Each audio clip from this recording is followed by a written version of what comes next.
Sourdough bread is awesome. Roasted garlic is awesome.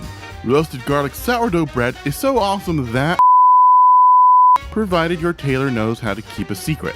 So let's whip up a loaf. First things first, set the oven for 400 degrees. Are you currently burning to a crisp in the Florida sun and suddenly understand why Americans make a big deal over air conditioning? The number you're looking for is 205 degrees Celsius. Okay, our sourdough adventure begins with the colorful little pungent flavor grenades. Garlic. You're going to need about 2 heads worth of peeled garlic. Now, some food creators like to just cut off the bottom, cover it in oil, and roast the garlic that way. That's stupid, and my way is better.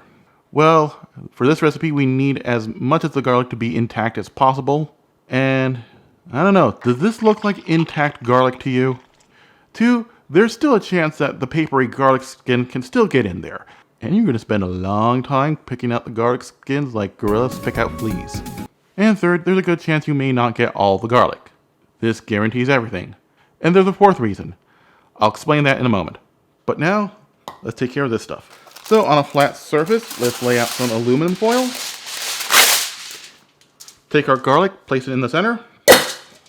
Then take our foil and form it into some sort of crude bowl. Season our garlic with half a teaspoon of salt. And add almost enough olive oil to cover. Oh God, am I bleeding? I just poked myself. No, but it still hurt.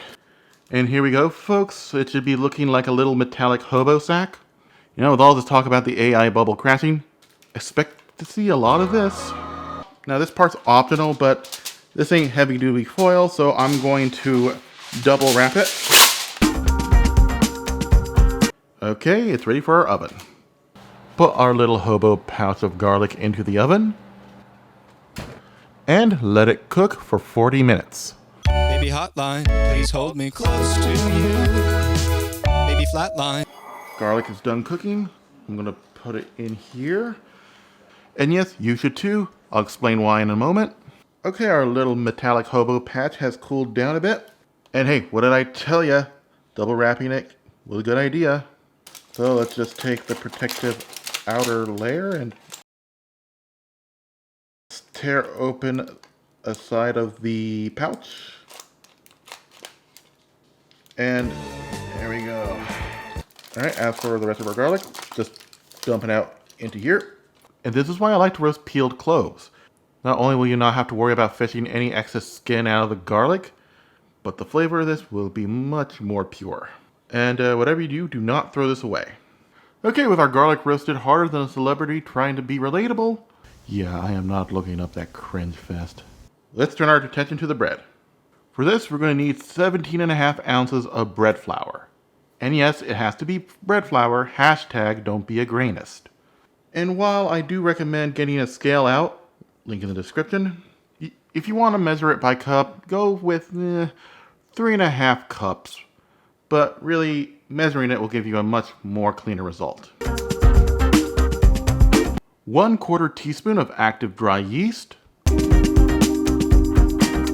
2.5 teaspoons of salt, or just very shy of a tablespoon. Yeah, something like that. Take a whisk all the dry ingredients together. Next, let's add in all of our roasted garlic. 1.5 cups of filtered water. And about a tablespoon of our roasted garlic oil. Alright, let's stir this until it all comes together. Cover the bowl in plastic wrap. Assuming this thing wants to cooperate. And let this baby rise overnight, 18 hours minimum. In the meantime, I'm going to spend some quality time with my adopted robot daughter. I can tell that your drinking eyes never opened. I am so. Okay, I have a bit of a confession to make. I haven't gotten around to playing Pragmata. That's why I'm using Jack Stauber songs for the time cards. But by the time you see this video, I will have played it. And hopefully defeated it. Anyway, let's get back to the bread. As you can see, it's inflated with yeasty goodness, and it developed really nice gluten. Wait, really quickly. Oh, yeah, that's the good stuff, baby. Let's roll this out. Sprinkle the top with some flour. And with moderate force, gently clot away from the sides of the bowl. And if it starts to get sticky, just sprinkle in more flour. Boo. Next thing we're going to do is place it on a spooky. You know, I can't even do this, not even ironically. Okay, anyway, we're going to take our dough and put it onto a tea towel. Sprinkle it heavy with some flour. And dust your hands just to be, and let's dust our hands with flour just to be safe. Try to form it into a ball the best we can without squishing anything. Pull back in any loose garlic cloves. Sprinkle the top with more flour. Cover it and let this rise for 2 hours. Oh, wait. Before I hand things off to Mr. Sauber, let's make a nice garlic herb butter to spread on our bread. Garlic and bread and garlic and butter. That's too much garlic. Yes, I'm sure your wife's boyfriend is appalled by this. For the rest of you, let me show you how to make it. A stick and a half of unsalted butter. Yes, you can make this with salted butter. And while there was some in my fridge, the normie Borg has already claimed ownership of it. Then add half a teaspoon of salt, 2 ounces each of chopped fresh parsley and chives, 3 to 4 cloves worth of minced garlic, the zest of 1 lemon, and the juice of half of it. Mix these up with a silicone spatula, and bada boom, you got a pretty nice herb butter. Okay, now we can cut back to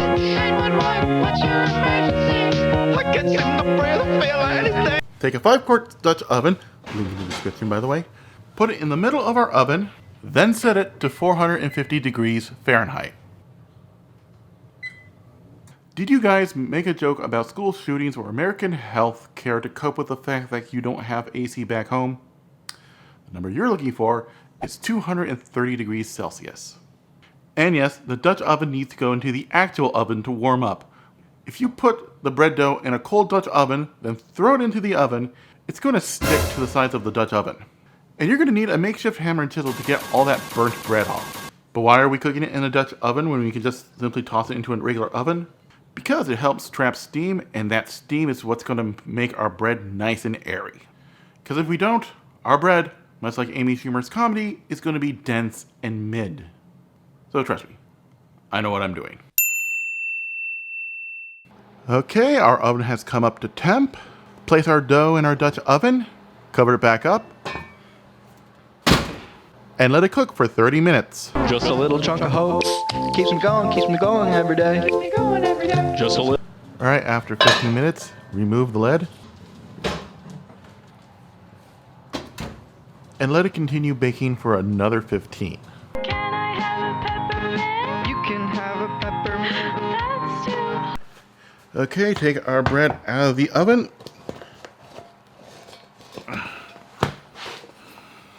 And let this thing cool down. Smear on some of our herb butter we made earlier. And chow down. Mom's making dinner tonight, and I'm filling up on bread. I'm an adult now. Too bad. This has been Shay's Cuttin Kitchen. I'm CRJ, making cooking fun, and meaning it this time.